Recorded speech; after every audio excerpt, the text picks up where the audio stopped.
Transgender teens are taking center stage today at the state legislature, from health care to sports. At a dramatic committee hearing this morning, Republican lawmakers approved a ban on gender-affirming medical care for transgender minors. WRAL Capitol Bureau Chief Laura Leslie was at that meeting. Laura, what happened?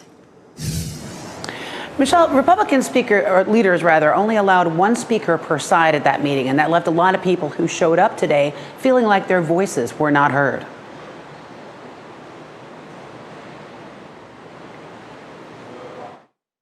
Shame on you, Donna. You didn't let us speak, and you didn't listen to me. This is just like 819.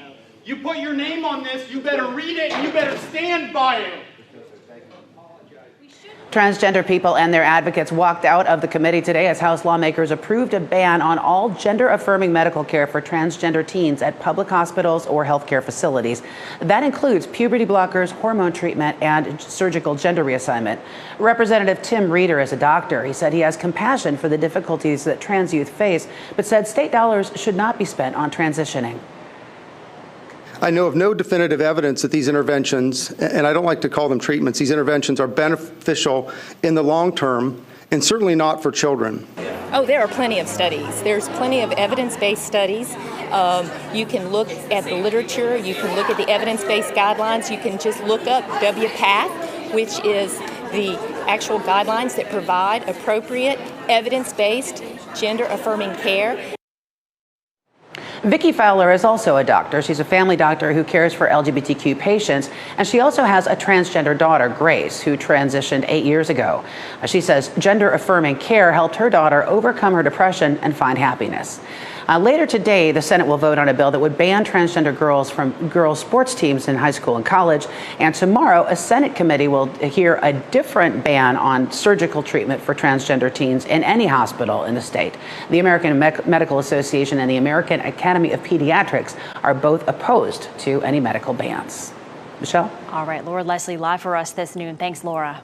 Right. Republican state lawmakers are proposing to ban some gender-affirming health care for transgender people under 18. They're planning to debate one proposal in a key committee tomorrow. WRAL Capitol Bureau Chief Laura Leslie joins us via Zoom from the legislative building. So, Laura, what would this proposal do? Well, actually, at least 20 other states have already passed laws banning some or all gender-affirming care for transgender teens. Many of them were passed just this year.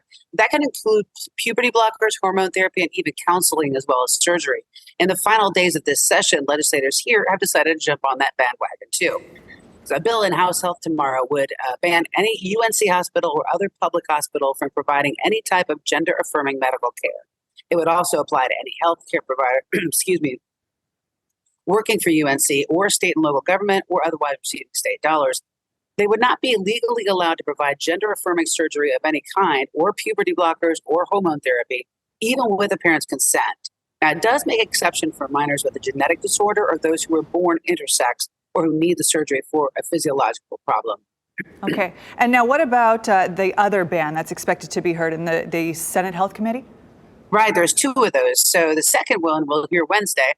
It's going to be a little bit more targeted. It would ban all doctors from providing any surgical intervention for transgender patients under 18, but it would not make hormone therapy or puberty blockers off limits. And those are much more common than surgery for patients that are not adults yet. Either bill could be on the governor's desk as soon as the end of this week, depending on how quickly lawmakers want to move. Laura, where are these bills coming from? Who's backing them? Well, they have a lot of support from social and religious conservatives who say that gender-affirming care for people under 18 is experimental. They say it's unproven and it could have long-lasting negative effects. But multiple studies have shown it sharply reduces suicide and depression among transgender teens. The American Medical Association and the American Academy of Pediatrics are opposed to these bans. Ashley. Thank you for all this information. Laura Leslie, live at the state legislative building. A push to ban transgender athletes from female sports teams in North Carolina is getting closer to becoming law. WRAL's Keenan Willard is outside the legislative building this morning. And Keenan, lawmakers are making some key changes to who this ban would affect.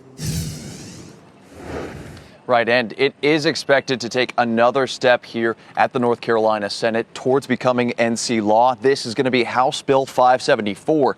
It would prevent anyone designated male at birth from playing on girls' or women's public school sports teams running from the middle school level up through college. Now, the ban previously applied to men's teams as well, but lawmakers changed that, saying they don't want to stop any female students from joining men's teams. Proponents say this is an effort to keep women's sports limited to biological women. Critics tell WRAL they feel this bill targets a small and vulnerable group of people unfairly. Now, the bill is expected to move in front of the full Senate this morning, taking another step to potentially being moved into NC law as soon as next week. Keenan Willard, WRAL News. Leave a comment and share this video with your friends. With daily uploads, there will always be a conversation.